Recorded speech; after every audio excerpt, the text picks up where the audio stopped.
ফজরের 2 রাকাত সুন্নাত এ পুরো দুনিয়া আর দুনিয়াতে যা কিছু আছে সব কিছুর চাইতে উত্তম। তাহলে যে 2 রাকাত সুন্নত পৃথিবীর চাইতে উত্তম, ওই 2 রাকাতের সুন্নতের পরে যে 2 রাকাত ফরজ রয়েছে, এই ফরজের আল্লাহু আকবার কি দিয়ে মিটাবা?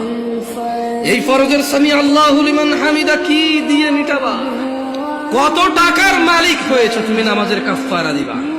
যেখানে সুন্নত 2 রাকাতের মূল্য পুরো পৃথিবীর সমস্ত সম্পদ বিক্রি করে যদি একটা স্বর্ণ কিনা হয়, ওই স্বর্ণকে যদি এক পাল্লা রাখা হয়, আর ফজরের 2 রাকাত সুন্নতকে যদি এক পাল্লা রাখা হয়, ফজরের 2 রাকাত সুন্নত ভারী।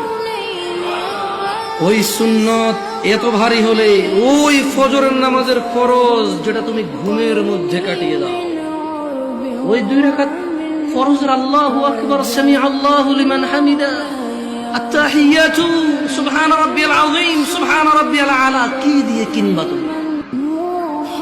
কি কয় টাকার মালিক হয়েছে যে 2 রাকাত সুন্নতই পুরো পৃথিবীর চাইতে উত্তম?